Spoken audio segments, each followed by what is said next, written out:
Hola, ¿qué tal? Vamos a discutir en esta ocasión, a profundizar los ejemplos del caso número 2 en particular. Vamos a retomar el primero, que es la integral de 0 a pi medios de y cuadrada menos y prima elevada al cuadrado con respecto al tiempo, donde se consideran las siguientes condiciones de frontera: que y evaluada en 0 es igual a 1 y que y evaluada en pi medios es igual con 0. Habíamos comentado que la solución de este problema, más que por el lado de los casos o por la perspectiva de aplicación de casos, sea conveniente utilizar directamente la ecuación de Euler. ¿Qué es lo que vamos a plantear aquí? Por medio de la ecuación de Euler. Vamos a poner esto. Por medio de la ecuación. La voy a abreviar de esta forma. ¿Sí? Y entre paréntesis, en lugar de la aplicación del caso 2, que fue como lo propusimos o lo discutimos la vez pasada. Entonces, ¿qué es lo que nos dice la ecuación de Euler? Que la derivada parcial de f con respecto a y es la derivada con respecto al tiempo de la derivada parcial de f con respecto a y'. En este caso, la f pues es el integrando, ¿no?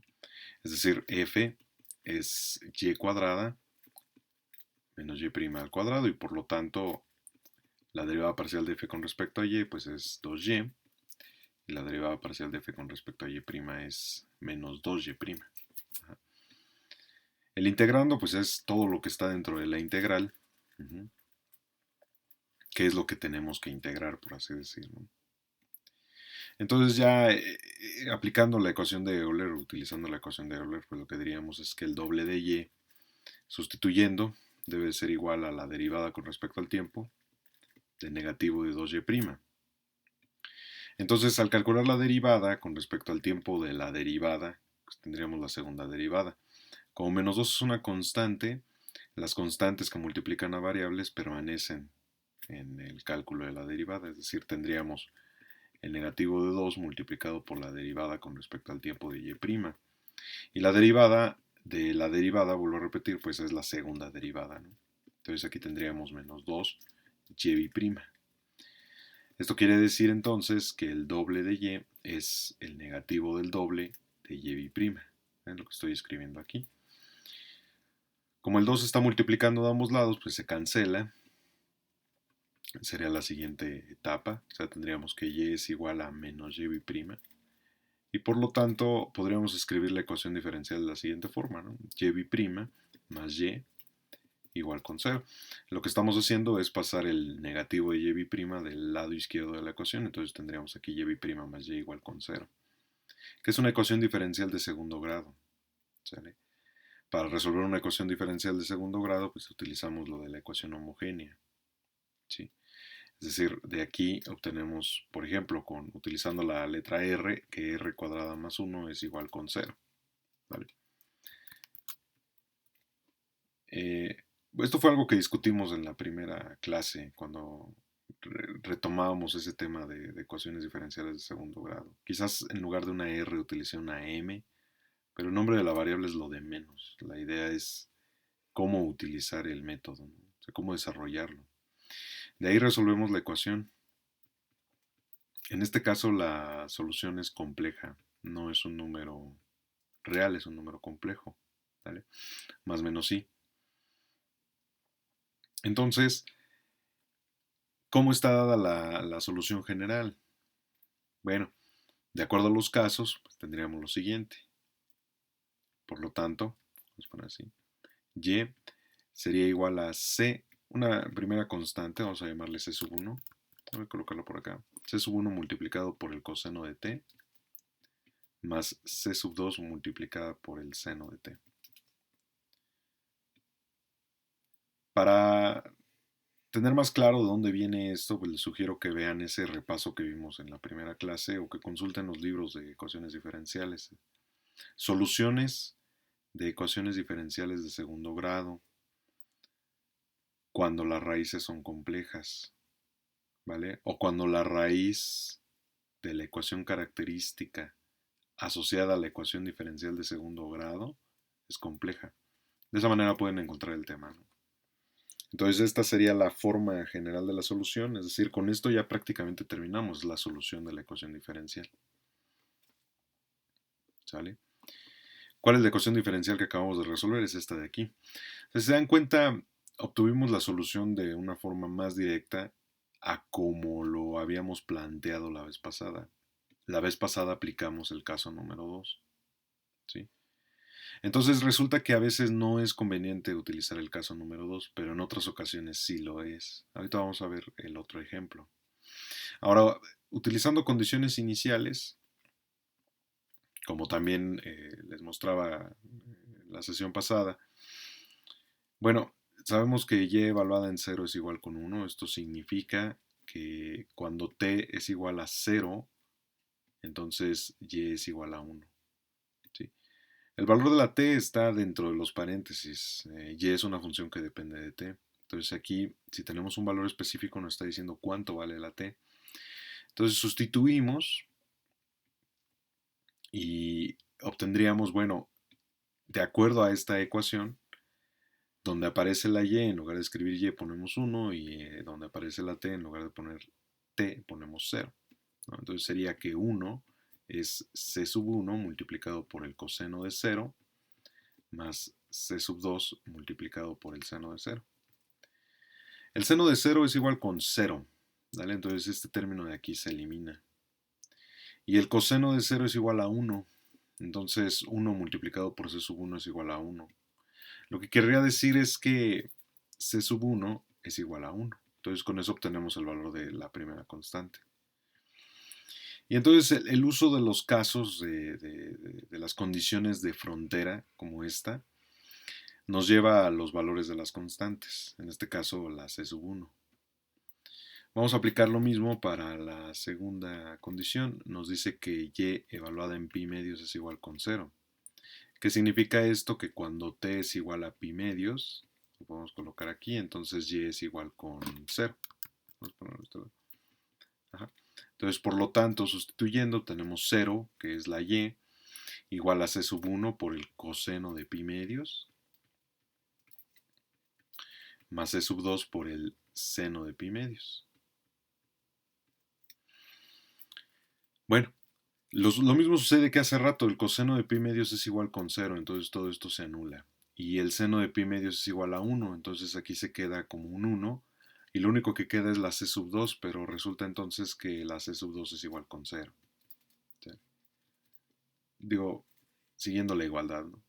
Entonces ya tenemos los valores de las constantes y por lo tanto al final podemos concluir que la trayectoria óptima, ya sustituyendo los valores de las constantes, pues simplemente es el coseno de t. Ajá, o sea, resulta que la trayectoria óptima sigue la trayectoria de la función coseno durante, durante todo el recorrido. ¿Vale? Con eso estaríamos concluyendo el problema. Bueno, entonces vamos a discutir el siguiente ejemplo. Voy a colocar el funcional. El funcional es la integral desde a hasta z de y multiplicada por 1 más y' al cuadrado a la 1 medio, o sea, la raíz, ¿no? Directamente. Bueno, en este caso realizamos el procedimiento de acuerdo al caso número 2. Resulta que en este caso sí es conveniente el uso del caso número 2. Entonces, como parte de la solución ya la vimos la sesión pasada. En esta ocasión vamos a ver dónde nos quedamos, ¿no? O sea, a partir de donde nos quedamos lo empezamos a discutir. Por ahí teníamos que y cuadrada es igual a k al cuadrado por 1 más y' al cuadrado. ¿Sale?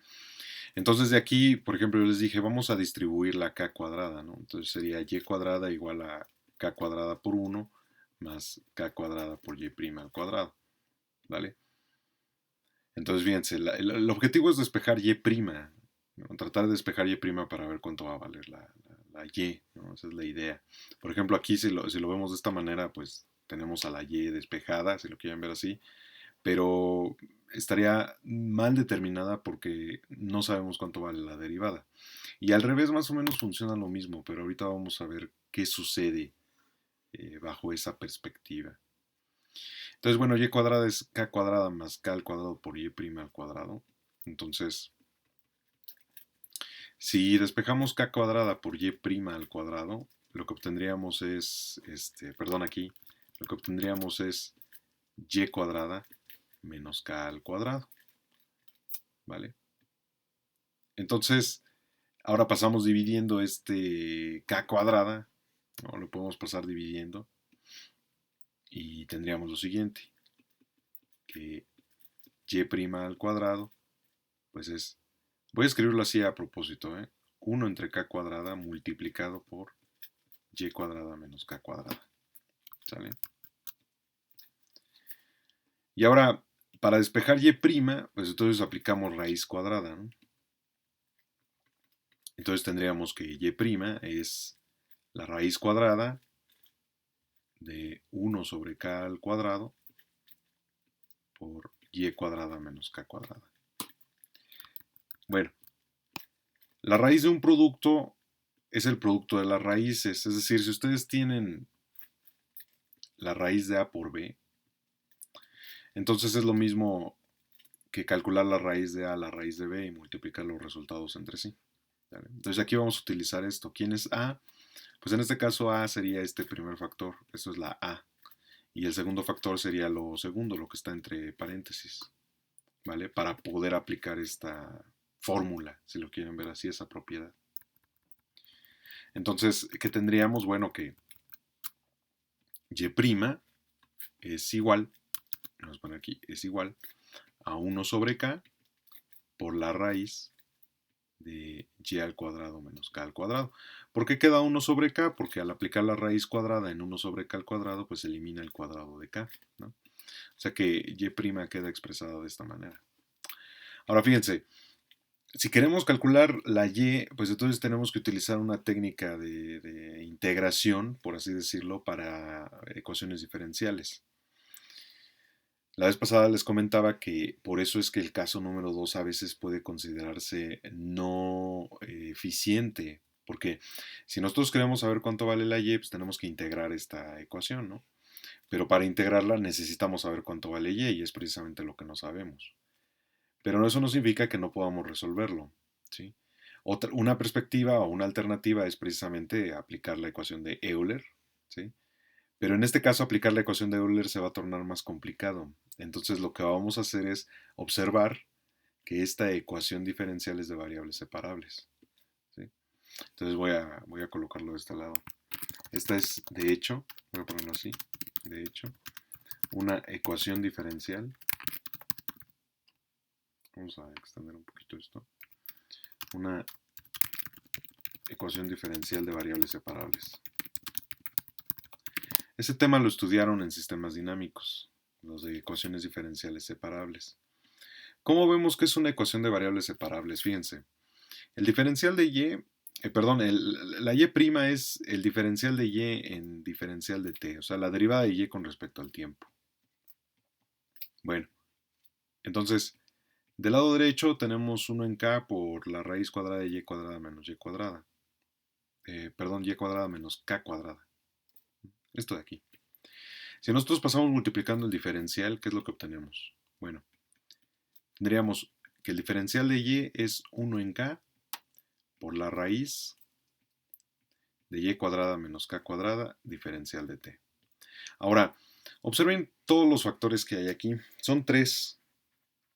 El primero es 1 en k, es el primer factor. El segundo es la raíz y el tercer factor es el diferencial. Uno de esos factores contiene a la variable y, por supuesto que es el segundo. Ajá. Si nosotros pasamos este factor del otro lado, el decir que es un factor quiere decir que está multiplicando. Y el pasarlo del otro lado quiere decir que lo podemos pasar dividiendo. Entonces, si lo pasamos del otro lado, fíjense, tendríamos diferencial de y dividido entre la raíz de y cuadrada menos k al cuadrado, ¿vale? Igual a 1 en k por el diferencial de t. Ahora, ojo, ahí esta es la clave de por qué se llaman ecuaciones de variables separables. Si se dan cuenta, todas las expresiones del lado izquierdo contienen únicamente a la variable y o exclusivamente a la variable y. K es una constante, ¿eh? Recuerden que es una constante. Como variables únicamente contiene a la y. Y el lado derecho, de manera similar, únicamente contiene la variable t, que es el diferencial de t precisamente. Esa es la característica de una ecuación de variables separables.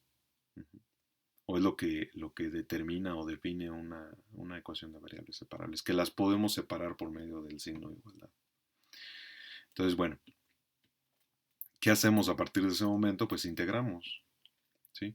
Es decir, de aquí calculamos la integral del diferencial de y en la raíz de y cuadrada menos k cuadrada, ¿sale?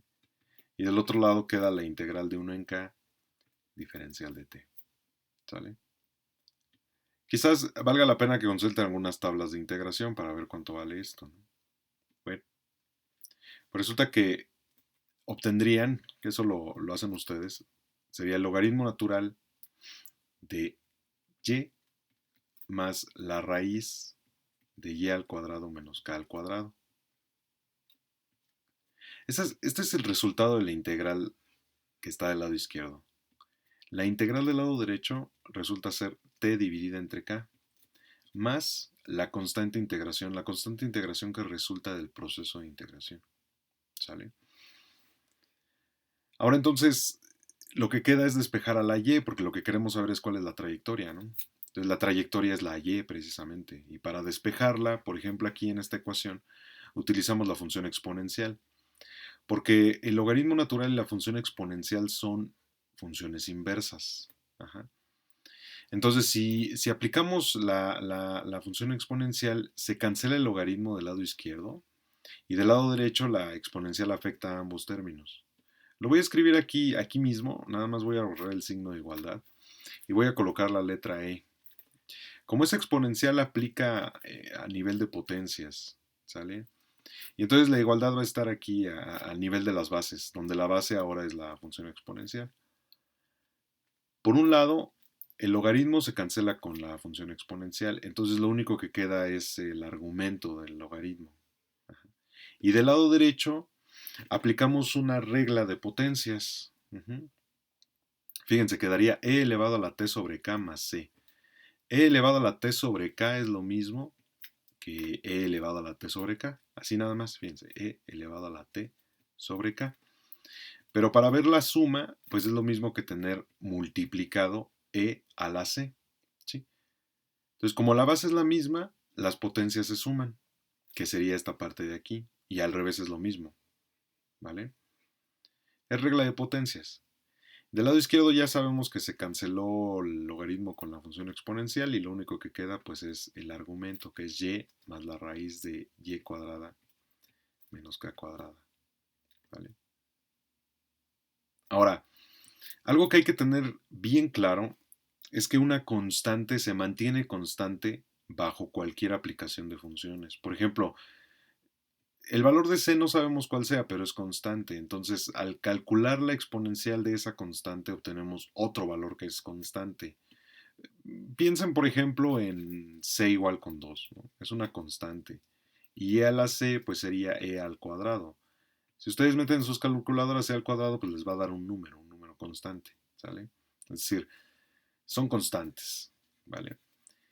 A esto, a lo que voy, es que en lugar de escribir e a la c, podemos escribir c sub 1, por ejemplo, otra constante. Es decir, tendríamos y más la raíz de y cuadrada menos k cuadrada igual a c sub 1 por e a la t sobre k, donde c sub 1, vamos a ponerlo así, donde c sub 1 es e a la c, ¿sale? Entonces, ¿qué hacemos? Bueno, ya quedó escrita así la ecuación. pero requerimos a la y, ¿no? Entonces lo que hay que hacer es despejarla. Quizás, fíjense, podamos pasar esta y del otro lado de la ecuación. Vean, ¿eh? O sea, quedaría la raíz de y al cuadrado menos k cuadrada igual a c sub 1 por e a la t sobre k menos y. Si elevamos al cuadrado ambos lados de la ecuación, entonces estaríamos elevando al cuadrado el lado izquierdo y al cuadrado el lado derecho. Entonces, del lado izquierdo se cancela la raíz con la potencia. Y del lado derecho desarrollamos exponentes. Después de que desarrollen los exponentes se van a dar cuenta de que y cuadrada se va a cancelar. Eso es algo que quiero que ustedes hagan. Es algebraico el proceso, nada más. Vuelvo a repetir, aquí hay que desarrollar el cuadrado. Aquí se elimina el radical con la potencia. Se van a dar cuenta que y cuadrada se repite en ambos lados de la ecuación y por lo tanto se cancela. Lo que va a quedar es menos k cuadrada igual a c1 al cuadrado por e a la 2t sobre k menos 2 veces c1 por e a la t sobre k. Eso es lo que quedaría después de hacer la eliminación que les estaba diciendo. Bueno, ¿qué sigue? Si se dan cuenta, lo que sigue es despejar a la y, porque ahora y quedó simplemente como una sola variable de todo el sistema. Todo lo demás es constante, excepto la t, pero lo que queremos saber es cuánto vale la y. Entonces simplemente la despejamos. Al realizar el proceso algebraico, que también es otra cosa que les dejo de ejercicio, y van a comprobar que es igual a, vamos a ponerlo así, ya simplificado, sería c sub 1 dividida entre 2 por e a la t sobre k, más k cuadrada dividida por 2 veces c sub 1 por e a la menos t sobre k. Ahora, este e a la menos t sobre k, recuerden que es una forma de reescribir las bases. Por ejemplo, 1 dividido entre z a la n es lo mismo que z a la menos n. O con numeritos, ¿no? O sea, 1 entre 2 al cubo es lo mismo que 2 a la menos 3. ¿Sí? Más o menos aquí es donde se está aplicando esa parte. Bueno, voy a borrar esto de acá. Es ejercicio, ¿no? Comprobar que llegan a esto. Es algebraico nada más el proceso. Ojo, c sub 1 dividido entre 2 es una constante. Por la misma razón que les decía hace rato del por qué c sub 1 es una constante, pues si la dividimos por 2 sigue siendo una constante. Luego k cuadrada sabemos que es constante, ¿estamos de acuerdo? K cuadrada es una constante que de hecho desde el principio está determinada. Pero dividida entre 2 veces c sub 1 pues sigue siendo constante. ¿Sale? O sea, este valor también es una constante. ¿Vale? Así es que podemos conservar a k cuadrada porque es una constante que de hecho desde el principio, voy a regresar al principio, eh, la hemos considerado desde aquí. ¿No? Recuerden que la clase pasada llegamos a esto, entonces el k cuadrado salía de las constantes, es una constante. ¿Vale? Insisto, el hecho de ser constante o la naturaleza de esa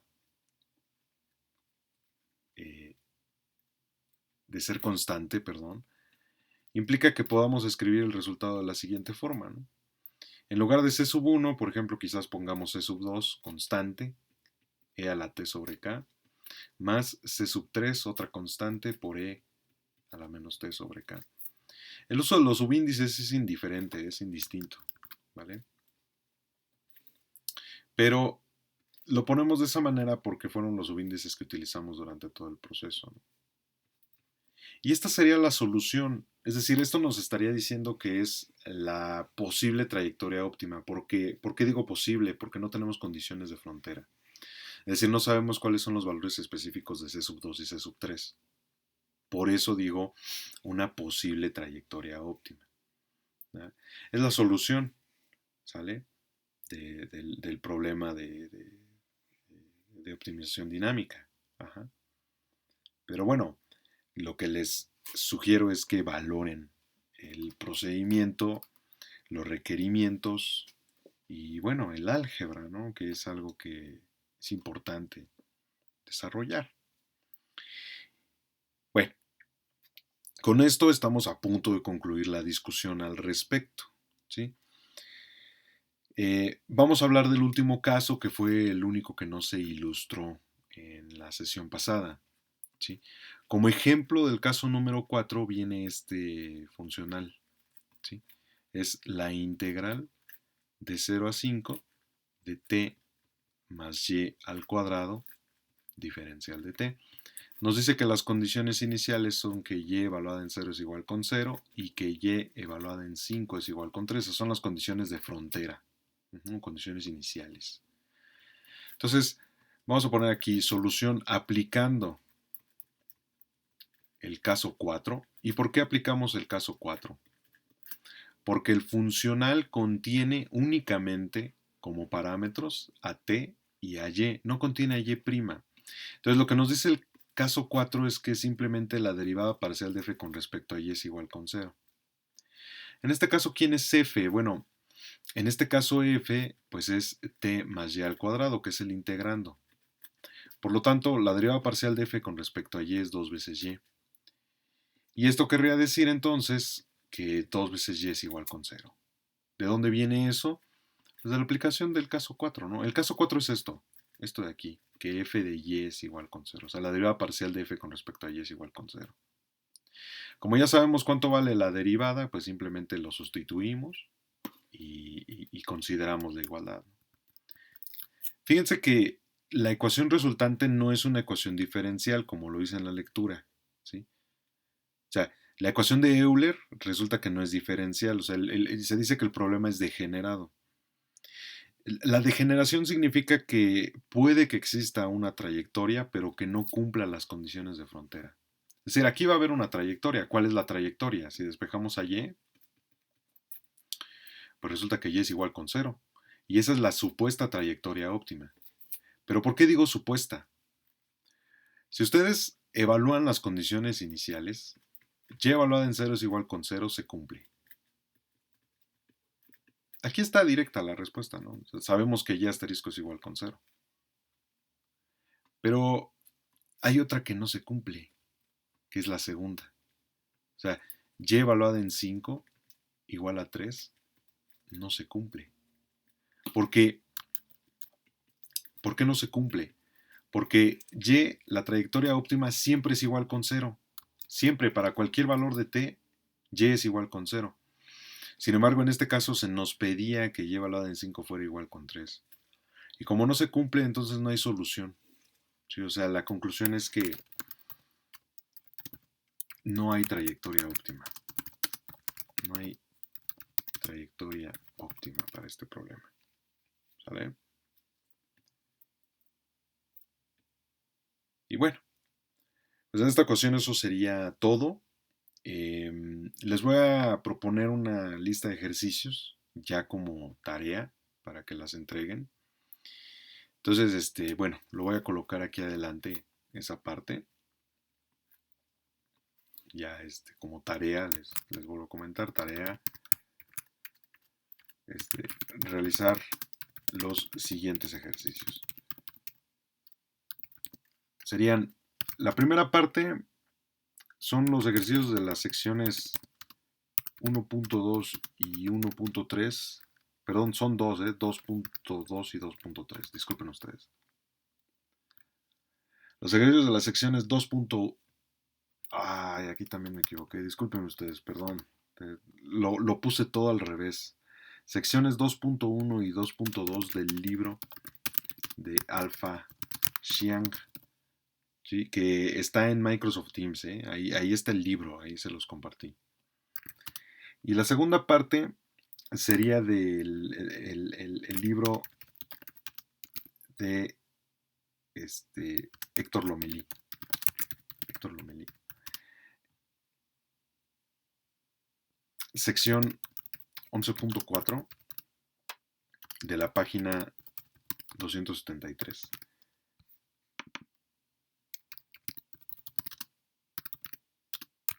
Hay que excluir únicamente incisos F, G y H. Lo voy a poner entre comillas.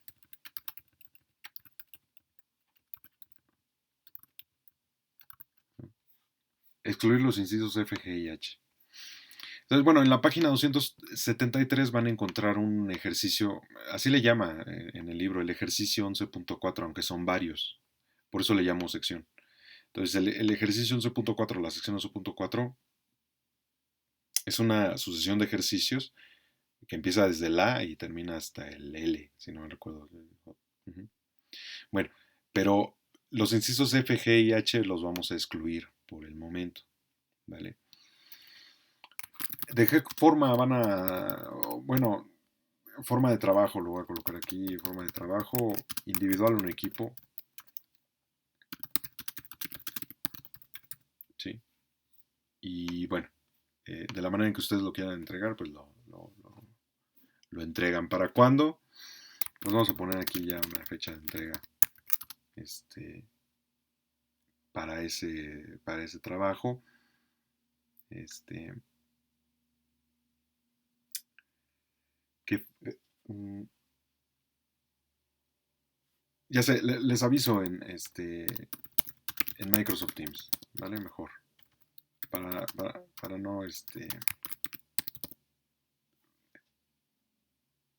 quizás para darles un poquito más de tiempo, cosas así, ¿no? Entonces voy a dejarlo así, ¿no? Aviso en Microsoft Teams. Ahí mismo van a encontrar el apartado donde hay que entregar la tarea, ¿sale? Y entonces, bueno, pues eso sería todo por hoy. Y si tienen alguna duda, algún comentario, pues ya saben dónde pueden encontrarme. Y en cuanto pueda, pues podré, con todo gusto atenderlos. Que tengan excelente día.